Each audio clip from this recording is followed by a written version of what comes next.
Good morning, students. Today we will take third chapter, third unit of business study, class 11th. And in third chapter, we have to study private, public, and global enterprises. And mainly today we will discuss private sector and public sector. बच्चों, हमने अभी तक unit 2 में पढ़ा था business organisation. उसमें हमने पढ़ा sole proprietorship, partnership, Hindu family law act and companies. तो उसी को मद्देनज़र रखते हुए, उसी की चेन को आगे बढ़ाते हुए अब हम नई बिजनेस ऑर्गेनाइजेशन पढ़ रहे हैं। जो कुछ business organisation they are run by own people और कुछ गवर्नमेंट जिनको रन करती है। तो उसमें सबसे पहले हमारे पास प्राइवेट सेक्टर है। तो प्राइवेट सेक्टर का मीनिंग पढ़ेंगे इसमें, और पब्लिक सेक्टर का मीनिंग पढ़ेंगे, इंट्रोडक्शन पढ़ेंगे। और क्योंकि Indian economy is a mixed economy, हम देखते हैं कि इंडिया की जो अर्थव्यवस्था है वो मिक्स टाइप है, और मिक्स्ड में पब्लिक एंटरप्राइजेज और प्राइवेट एंटरप्राइजेज है। तो पब्लिक एंटरप्राइजेज में जैसे हम देखते हैं डिपार्टमेंटल अंडरटेकिंग होते हैं, स्टैट्यूटरी कॉरपोरेशन होती है और गवर्नमेंट कंपनीज होती हैं। और उसके बाद प्राइवेट सेक्टर में हमने देखा, पढ़ा भी है पिछले चैप्टर में, sole proprietorship, partnership, joint Hindu family, cooperative और कंपनीज। कंपनीज में भी हमने प्राइवेट और पब्लिक कंपनीज पढ़ी है। तो अभी अब दोनों के दोनों बेटा ऑर्गेनाइजेशन हैं। इसके अंदर कोई भी पब्लिक सेक्टर भी इन्वेस्ट कर सकता है और प्राइवेट सेक्टर भी। पब्लिक सेक्टर इन्वेस्टमेंट करता है तो वहाँ पर हम बात करते हैं सरकार की इन्वेस्टमेंट, ठीक है ना। जैसे आपसे बताया था कि कोई भी फॉर्म ऑफ ऑर्गेनाइजेशन हो, capital is the most important thing. तो वो जो हमारा सोर्स ऑफ फंड होता है ना, वो कैपिटल जो होती है, तो जब पब्लिक यानी कि सरकार पैसा लगा रही है उसके अंदर, तो वो पब्लिक एंटरप्राइजेज हो गए, राइट। और पब्लिक यानी कि प्राइवेट बंदा अपनी कैपेसिटी में लगा रहा है, इंडिविजुअल कैपेसिटी के अंदर उसमें पैसा, तो वो प्राइवेट सेक्टर के एंटरप्राइजेज हो गए। जैसे कि आप इस टेबल को देख के समझ पा रहे होंगे कि इंडियन इकोनॉमी जो है उसके अंदर दोनों प्रकार के जो सेक्टर हैं एक्टिव हैं, पब्लिक सेक्टर भी और प्राइवेट सेक्टर भी, ठीक है। अब देखो, जब सरकार ने कोई बिजनेस करना है तो उसको भी ये डिसीजन लेना पड़ेगा कि हम किस फॉर्म के अंदर ऑर्गेनाइजेशन खड़ा करें। कोई पब्लिक एंटरप्राइजेज जो खोलेंगे तो वो कंपनी भी हो सकती है, वो प्राइवेट पब्लिक पार्टनरशिप भी हो सकती है, वो और भी तरह के ऑर्गेनाइजेशन हो सकते हैं। तो इसमें 3 तरह की चीज़ें के तहत आप काम कर सकते हैं पब्लिक सेक्टर के अंदर, जिसको हम आज कवर करते हैं।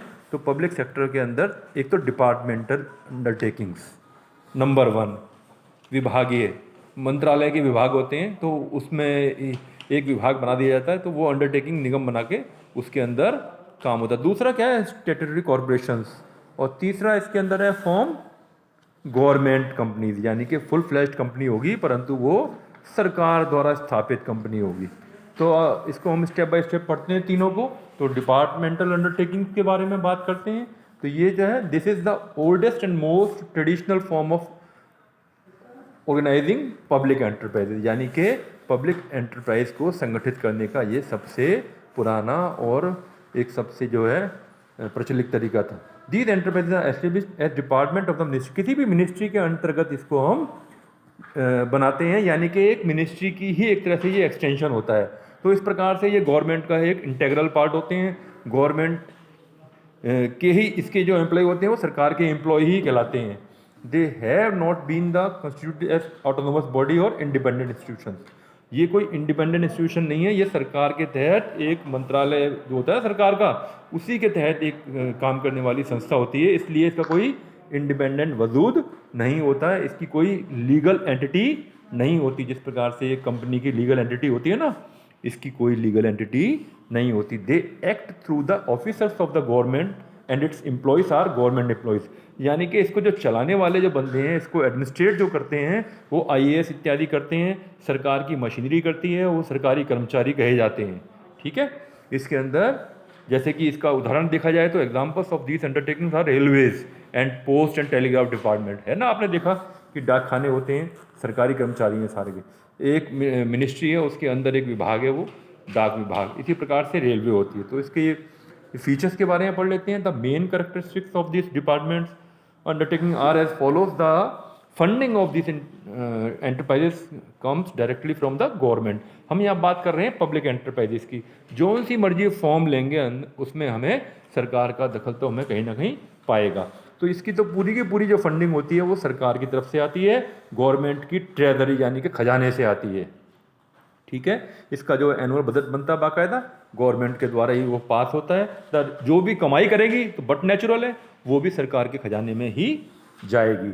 इसकी सेकंड फीचर है they are subject to accounting and audit. जब पैसा सरकार दे रही है तो सरकार का उसको जो डिपार्टमेंट होता है इसका AGCR इत्यादि जो होते हैं, अकाउंट्स एंड जनरल डिपार्टमेंट जो होता है वो सब इसके अकाउंट्स इत्यादि को चेक करता है और सारी इसकी जो फाइनेंशियल एक्टिविटीज़ को चेक करता है। द एम्प्लॉयज़, थर्ड एस के अंदर the employees of the enterprises are government servant. जैसे मैंने बताया आपको गवर्नमेंट सर्वेंट कहे जाते हैं, उनकी रिटायरमेंट इत्यादि के सारे रूल्स हैं वो सरकारी कर्मचारियों की तरह काम होता है उसके अंदर। They are headed by the IAS, Indian administrative service, IAS कोई लगाते हैं उसके अंदर वो हेड करते हैं। सिविल सर्वेंट्स होते हैं who are transferable from one ministry to other ministry, उनका ट्रांसफर भी कभी हो सकता है। तो इसकी फोर्थ फीचर है it is generally consider to be a major sub division of the government department. मैंने बताया किसी भी मिनिस्ट्री के अधीन ये एक अलग विभाग होता है। और पांचवा है इसका they are accountable to the ministry since their management is directly under the. तो ये एक मिनिस्ट्री के तहत ही काम करते हैं और क्योंकि मिनिस्ट्री उसकी एक मिनिस्ट्री का ही एक जो है विंग होता है ये। और इसके मेरिट्स के बारे में जान लेते हैं इसकी क्या क्या मेरिट हैं। डिपार्टमेंटल अंडरटेकिंग है certain advantages which are follows. तो इसकी मेरिट है एक तो इसकी जो these undertaking facilitate the parliament to exercise effective control over the operation, यानी कि सीधा सीधा सरकार की चीज़ है, ये सरकार का मंत्रालय है, उसी मंत्रालय के अधीन काम कर रहे हैं तो पार्लियामेंट का कंट्रोल होता है इसके ऊपर। These insures a high degree of public accountability.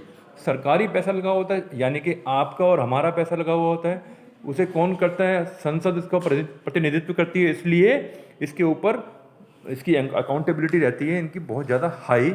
संसद के प्रति जो होते हैं ये जवाबदेह रहते हैं ये लोग। तो the revenue earn by the enterprises goes directly to the treasury, पहले बता ही चुके हैं हम। तो ये सीधा सीधा ट्रेजरी में ही जाता है क्योंकि खर्चा वहाँ से ले रहे हैं तो इनकम भी वहीं पर ही ये जमा कराएंगे सरकार के पास ही। Where national security is the concern this form is most suitable and since it is under the direct control and supervision of the concern ministry. देखो यहाँ पर एक एप्लीकेशन बेस्ड क्वेश्चन आ जाता है कि जिस किसी बिजनेस के अंदर नेशनल सिक्योरिटी इन्वॉल्व होती है तो उसमें ये फॉर्म ऑफ बिजनेस एंटरप्राइजेस बड़ा अच्छी तरह से काम करती है क्योंकि सीधा सीधा इसके ऊपर संसद का नियंत्रण होता है। ये कोई आपके साथ गड़बड़ नहीं कर सकती पब्लिक के साथ भी। इसलिए जो नेशनल सिक्योरिटी वाली जो चीज़ें हैं उसके अंदर जैसे रेलवे जो है ना नेशनल सिक्योरिटी है तो इसको सरकार ने अपने अधीन रखा है इसीलिए। तो इसकी तो ये आपने कुछ पढ़ी है इसकी अभी फीचर्स पढ़ी, इसके बाद आपने मेरिट्स, इसके बाद कुछ इसकी लिमिटेशंस भी होती हैं, कुछ सीमाएं भी होती हैं। This form of organisation first from serious drawbacks of some of the follows है कि नंबर 1 है departmental undertaking fail to provide flexibility which is essential for smooth operation of the business. किसी भी बिजनेस के लिए निर्णय लेने के लिए फ्लेक्सिबिलिटी बहुत ज़रूरी होती है पर यहाँ पर स्टिफनेस होती है। सरकारी तंत्र होता है, सरकारी तंत्र में चीज़ें फंस के रह जाती हैं और बिजनेस जो है ढंग से नहीं चल पाता है, स्मूथ ऑपरेशन ढंग से नहीं हो पाता है। तो इसकी ये ड्रॉबैक है, बड़ी मेजर ड्रॉबैक है ये।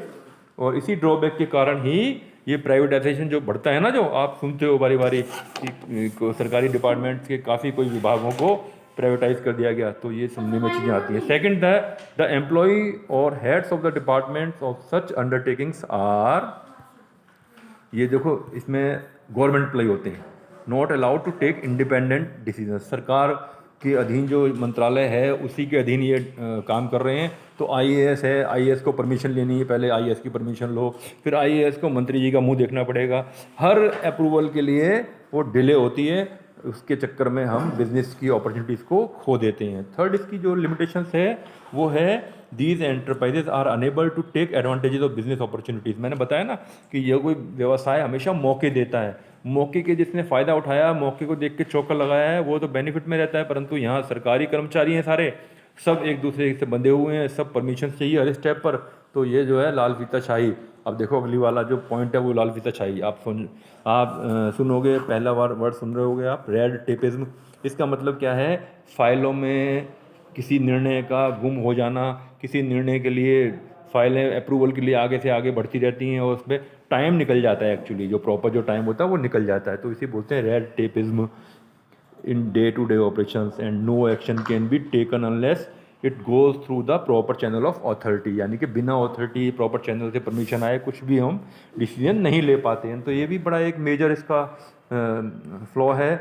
There is a lot of political interference. देखो मिनिस्टर साहब का भी बड़ी तगड़ी इसके अंदर दखल रहती है, और क्योंकि सरकारी तंत्र है तो उसके ऊपर मिनिस्टर के अधीन ही काम कर रहे हैं, तो आईएएस के भी हाथ बंधे हुए होते हैं, तो मतलब फ्रीली काम नहीं कर पाते हैं। तो ये भी एक मेजर लिमिटेशंस है इस फॉर्म ऑफ ऑर्गेनाइजेशंस की।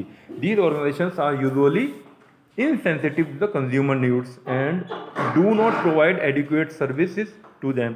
ये कहते हैं कि भाई ये जो पब्लिक के प्रति जो है असंवेदनशील होते हैं और ये ज़्यादा उसकी समस्याओं पर ध्यान नहीं देते हैं। तो इस प्रकार से हमने जाना पहला फॉर्म ऑफ ऑर्गेनाइजेशन, ठीक है। इसके बाद सेकंड की बात करते हैं हम। सरकार के अधीन जो फॉर्म ऑफ ऑर्गेनाइजेशन है उसमें सेकंड जो है जिसके एक स्टेटरी कॉरपोरेशन यानी कि निगमित निकाय, ये है enterprises brought into existence by a special act. यानी कि पार्लियामेंट में इसके लिए एक स्पेशल एक्ट पास किया जाता है, उसी एक्ट में इसकी फंक्शंस और पावर्स निर्धारित कर दी जाती हैं और उन्हीं के अंदर इसके रूल्स एंड रेगुलेशंस निर्धारित कर दी जाते हैं, जिसका आप LIC इत्यादि जो है इसके एक उदाहरण है। Life insurance corporation of India है ना, जो वो इसका एक उदाहरण है, और RBI भी इसका एक उदाहरण है। This is a corporate body created by the legislature with defined powers and functions, and it is financially independent with a clear control over a specified area of particular type of commercial activity। देखो इसके अंदर जो है सरकार अलग act बना के संसद जो है एक निकाय बनाती है, निगम बनाती है, और इसको थोड़ा सा घूम फिर के बात ये आ जाती है कि सरकारी जो बिल्कुल जो अपने पहला वाला पढ़ा है इसके अंदर डिपार्टमेंट अंडरटेकिंग, तो उसकी कुछ सीमाएं हैं वो इसके अंदर डाइल्यूट हो जाती हैं, वो सीमाएं ख़त्म हो जाती हैं। तो इसके अंदर थोड़ा सा उसमें उसको मुक्ति मिल जाती है, उसमें थोड़ा सा वो फ्री हो जाते हैं। Statutory corporation therefore have the power of the government and considerable amount of operating flexibility of private enterprises. यानी कि इसके अंदर कुछ प्राइवेट एंटरप्राइजेज की तरह फ्लेक्सिबिलिटी आ जाती है। तो मैंने बताया ना आपको कि जो पहली वाली फॉर्म है उसकी कुछ लिमिटेशंस को हमने इसके अंदर डाइल्यूट कर दिया, उसको हमने रोक लिया है। तो इसकी फीचर्स क्या होती हैं? फीचर्स में number 1 is statutory operation are set up under the act. एक पार्लियामेंट द्वारा एक्ट पास किया जाता है जिसके अंदर ये सेट होती हैं, और इसके प्रोविजंस भी उसी में सब निर्धारित होते हैं, उसी में पावर्स और इसकी प्रिविलेजेस निर्धारित होती हैं, उसके तहत ये काम करता है। सेकंड है this type of organisation is wholly owned by the state government इसको ओन करती है। फाइनेंशियल रिस्पॉन्सिबिलिटी भी स्टेट गवर्नमेंट की होती है, तो जो रेवेन्यू अर्न करेगी वो भी स्टेट गवर्नमेंट का ही इसके अंदर होता है। तो इसके बाद थर्ड आया था इसके अंदर, statutory corporation is a body corporate and can sue and be sued. देखो मंत्रालय के अधीन डिपार्टमेंट अंडरटेकिंग था, वो एक अलग से बॉडी कॉर्पोरेट नहीं था, ये तो बाकायदा एक निगमित निकाय है। ये किसी के साथ कॉन्टैक्ट भी कर सकता है, किसी के खिलाफ मुकदमा भी दायर कर सकता है, और इसके खिलाफ कोई भी मुकदमा दायर कर सकता है, अपने नाम में ये प्रॉपर्टी भी परचेज कर सकता है, ठीक है ना। This type of enterprises is usually independently financed. It obtains funds by the borrowing from the public government और from the public through revenues. यानी कि गवर्नमेंट से भी और पब्लिक से भी पैसा उगा सकते हैं। Derived from the sale of goods and services, it has the authority to use its revenue. ये अपने रेवेन्यू को यूज करने की अथॉरिटी भी रखता है। तो इसकी 5वां जो है, ये statutory corporation is not subject to the same accounting and audit procedure applicable to the government department. क्योंकि सरकार द्वारा निगमित नहीं है, ये सरकार द्वारा ही कंट्रोल नहीं है, इसलिए इसके अंदर कोई सरकारी डिपार्टमेंट की तरह से ऑडिट नहीं होता है इसके अंदर, ठीक है ना। जैसे कि it is also not concern with the central budget of the government, क्योंकि ये सेंटर से कोई पैसा लेता नहीं है, तो सेंट्रल बजट से इसका कोई लेन देन नहीं रहता है। 6 इसके अंदर पॉइंट आया था, the employees of these enterprises are not government employees. जब मैंने बताया आपको कि सरकार से कुछ जब इसका लेन देन नहीं है तो इसके एम्प्लॉय भी सरकारी एम्प्लॉय नहीं होते। They are not govern by the government rules and regulation, the conditions of the service of the employees are govern by the provision. जो एक्ट के अंदर जो प्रोविजन होता है, यानी कि उस एक्ट के अंदर जिस एक्ट के तहत इसका ये जो बना है, तो उसके हिसाब से इसके सारे एम्प्लॉइज़ का रूल्स एंड रेगुलेशन उसके ऊपर निर्धारित होते हैं। तो इसके बाद इसकी कुछ मेरिट्स आ जाती हैं। मेरिट्स में हम पढ़ लेते हैं, the enjoy independence in the their functions. मैंने बताया ना आपको, जो पहले वाले की डीमेरिट्स थी, तो इसके अंदर थोड़ी वो मेरिट आ गई, ये कि ये ऑपरेशनल में थोड़ा फ्लेक्सिबिलिटी उसके मुकाबले, यानी कि डिपार्टमेंटल अंडरटेकिंग के मुकाबले ज़्यादा फ्लेक्सिबल होता है। They are free from undesirable government regulations and control. Second है, since the funds of the organisations do not come from the central budget, क्योंकि सरकार से पैसा नहीं आ रहा सेंट्रल गवर्नमेंट से, the government generally does not interfere in the financial matter. जब वो पैसा नहीं दे रहे हैं तो उसके अंदर कोई दखल भी नहीं देते हैं, राइट। इसके बाद थर्ड आ जाता है, since they are autonomous organisation, ये ऑटोनोमस होते हैं, they frame their own policy, अपनी पॉलिसी बनाते हैं, अपने इनके प्रोसीजर्स होते हैं, जो कि जो एक्ट जो मैंने बताया ना संसद के द्वारा एक्ट जो पास किया था उसके द्वारा बनते हैं ये, तो उसमें सब ये डिस्कस होता है, उसमें सब ये एक्सप्लेन्ड होते हैं पहले से। फोर्थ है इसके अंदर, ये statutory corporation is A valuable instrument of economic development, ये आर्थिक विकास के लिए बहुत ज़्यादा ज़रूरी है।